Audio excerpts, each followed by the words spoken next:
s'il est fort dans son contact, n'atteint pas l'intensité du second. Ici, force est de constater qu'il n'y avait délibérément pas de contrôle, d'autant plus que la technique est frappée avec la partie osseuse de la jambe. Mais rassurez-vous, son partenaire s'en tirera avec seulement une grosse contusion. Bien entendu, comme pour les techniques de poing, le coup de pied non contrôlé est pénalisé.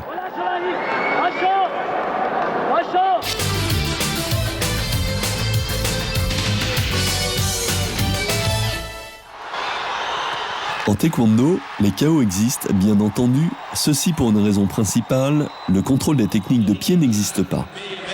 En effet, les Coréens, fondateurs de cet art martial, ont privilégié l'utilisation des techniques de jambes très spectaculaires.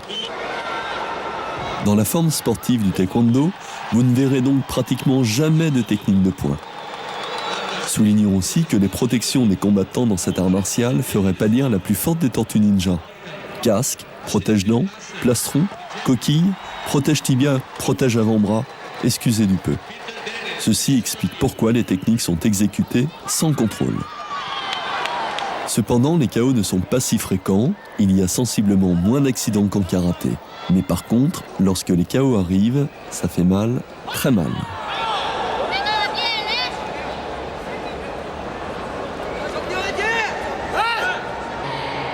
Sur la scène internationale, les Coréens dominent leur art et ils entendent bien le faire savoir. En effet, ceux qui se déplacent sont loin d'être des enfants de cœur, et même si certains se déplacent pour la première fois en dehors de leur pays d'origine, leur palmarès national en ferait pâlir plus d'un. On pourrait presque dire que les Coréens sont de véritables professionnels du taekwondo.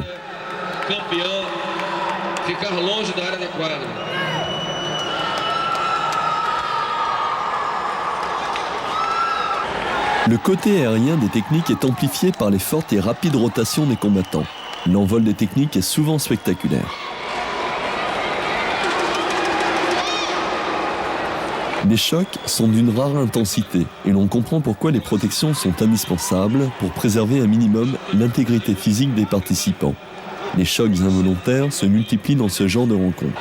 Un coup de pied beaucoup utilisé en taekwondo est la technique de la hache. On monte le pied le plus haut possible pour redescendre vers sa cible le plus rapidement possible. L'effet est garanti en cas d'impact, comme on peut le constater plusieurs fois. Souvent, les techniques de taekwondo sont suicidaires. Ça passe ou ça casse. En effet, la prise de risque est très grande, déséquilibre, imprécision, claquage, etc. Il faut donc avoir des qualités physiques exceptionnelles. Souplesse, tonicité, vision, déplacement, équilibre, un savant mélange détonnant.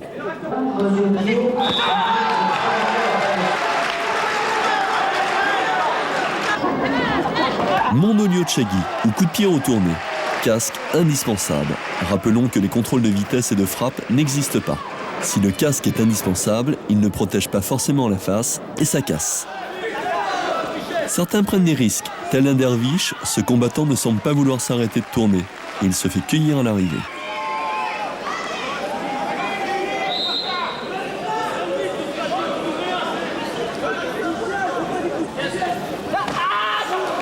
Soulignons encore une fois les qualités athlétiques de tous ces combattants qui n'hésitent pas à lever les jambes plus haut l'une que l'autre.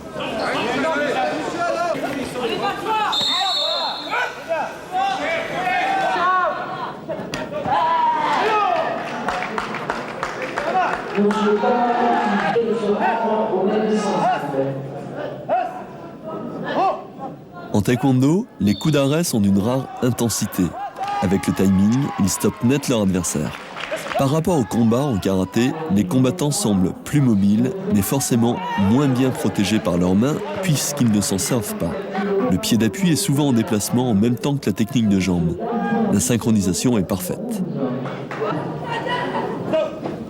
Parfois, les niveaux entre les combattants semblent inégaux sur bien des points. Les KO vont se succéder parfois de façon extrême.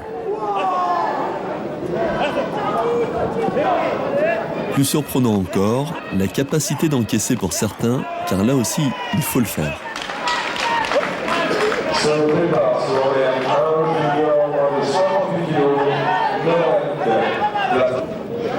Dernier KO sur ces actions, heureusement sans gravité, le talon est venu heurter la face du partenaire qui avait la tête légèrement baissée.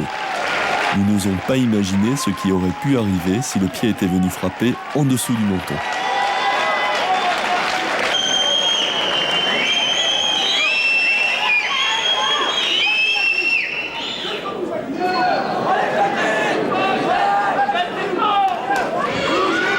La puissance développée par les rotations est fantastique. Il s'agit en l'occurrence de poids lourds, plus de 90 kg, agile, rapide, le port du plastron est obligatoire.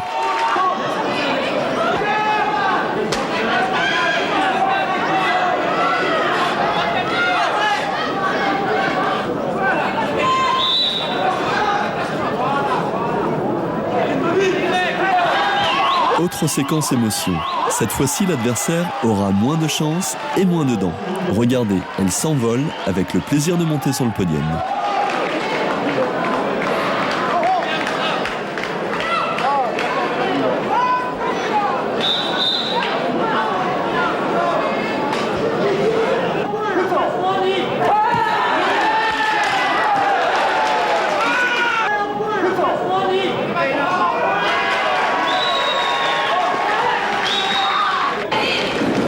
Les plus légers n'ont rien à envier à leurs aînés. Véloces, efficaces, ils ne se font pas de cadeaux.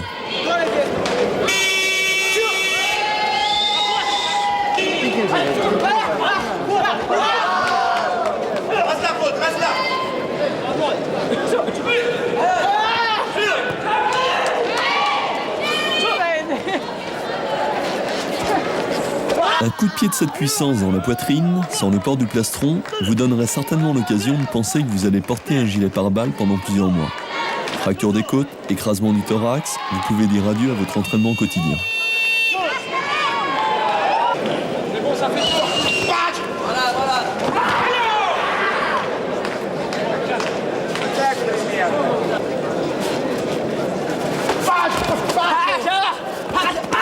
Le réflexe d'évitement est important. Ça peut vous sauver la peau.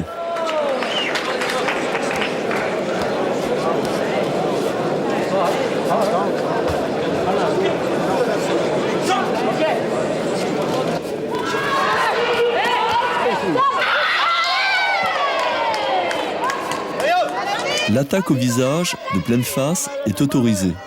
Mais par contre, les coups dans les parties basses du corps sont interdits. Mais de temps en temps, ça passe involontairement pour le plus grand déplaisir de celui qui souffre.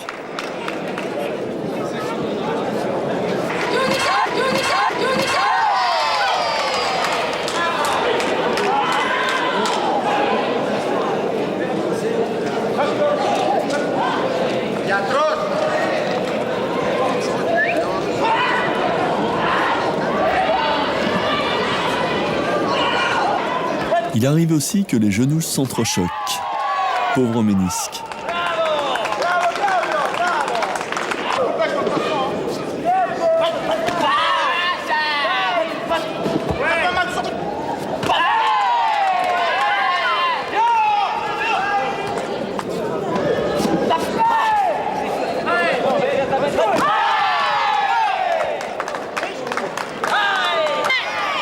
Le taekwondoïste se doit d'avoir à l'esprit qu'il faut remiser sans cesse, terme par lequel on sous-entend frapper plusieurs fois avec la même technique. Ça déménage.